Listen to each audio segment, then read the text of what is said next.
Hello and welcome to the second episode of uncovered India, जहां हम आज रुक कर रहे हैं एक ऐसी वैली की ओर जो शांति के साथ साथ कई साल पुराने इतिहास को समाये बैठी है। लेकिन वीडियो स्टार्ट करने से पहले टाइम है एक छोटे से इंट्रो का, सो लेट्स गो।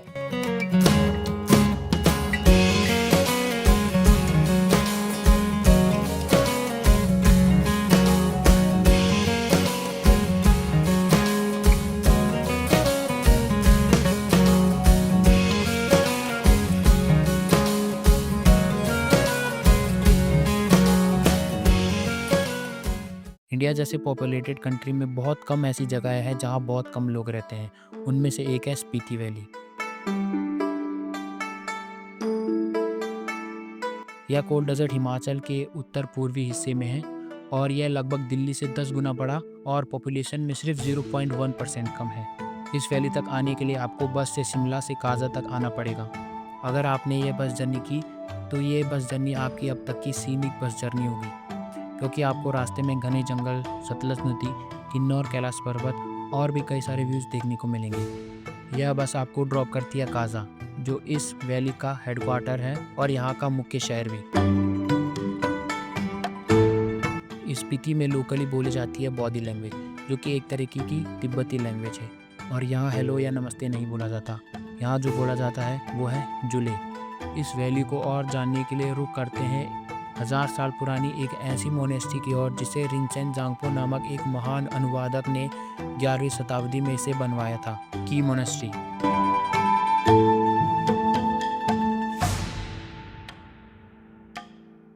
की मोनेस्ट्री अराउंड 13,000 हाइट पर लोकेटेड है और यहाँ schools, temples, prayer halls, hostels, बड़े बड़े किचन, रेस्टोरेंट्स, प्लेग्राउंड और भी बहुत कुछ। इस मोनेस्ट्री में आपको बच्चों से लेकर बड़े हर एज के मंक्स मिलेंगे।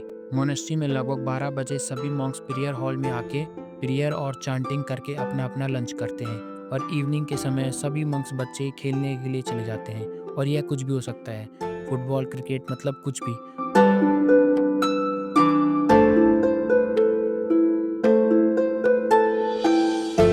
और वहीं दूसरी तरफ एडल्ट मंक करते हैं अपनी मेडिटेशन की प्रैक्टिस, वो भी उन गुफाओं में जो स्पेशली बनी होती है मेडिटेशन के लिए।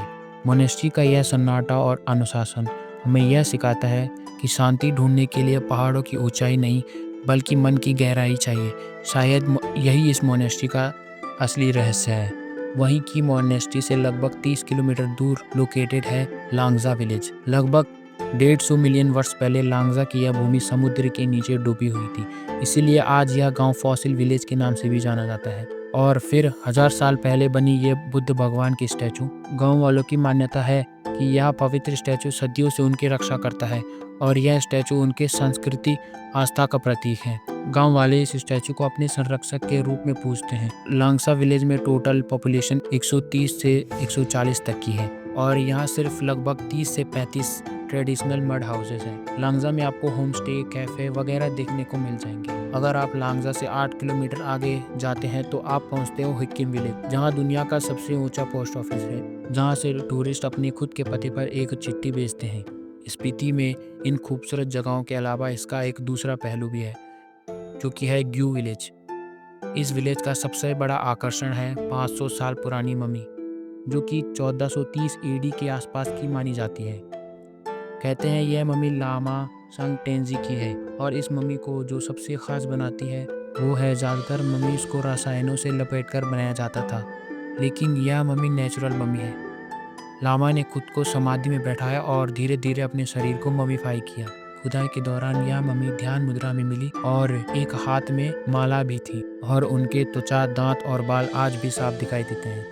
लेकिन एक रहस्यमयी बात यह भी है कि स्थानीय और कुछ रिपोर्टर्स दावा करते हैं कि इस मम्मी के बाल और नाखून आज भी बढ़ते हैं। तो दोस्तों, यह थी स्पीति वैली, भारत का वह कोना जो दुनिया से कटकर भी अपनी एक अलग दुनिया बसाए हुए है। 1000 साल पुराने मठों की घाटियों से लेकर व्यू की उस रहस्यमयी मम्मी तक और हिक्किम की उस छोटी सी चिट्ठी से लेकर लांगजा के शांत भगवान तक, इस जगह ने हमें यह सिखाया है कि खामोशी में कितना शोर होता है। यहाँ आकर एक बात समझ आ गई कि हम पहाड़ को जीतने नहीं आते, बल्कि पहाड़ हमें जीतने आते हैं। और स्पीति ने मेरा दिल जीत लिया। लेकिन अनकवर्ड इंडिया का सफ़र यहीं ख़त्म नहीं होता। हमारी अगली मंजिल इससे भी ज़्यादा अनजान और इससे भी ज़्यादा खूबसूरत होने वाली है। एक ऐसी जगह जिसके बारे में आपने सुना तो होगा लेकिन देखा नहीं होगा। अगर आपको स्पीति का यह कच्चा और सच्चा सफ़र पसंद आया तो वीडियो को लाइक करना और कमेंट में बताना कि आपको सबसे ज़्यादा हैरान किस चीज़ ने किया, उस मम्मी ने या उस हाइट पर बसे पोस्ट ऑफिस ने। मैं हूँ रे और मैं मिलूँगा आपसे एक अगले एपिसोड में एक नई कहानी के साथ। तब तक के लिए कीप एक्सप्लोरिंग, कीप वंडरिंग। जय हिंद।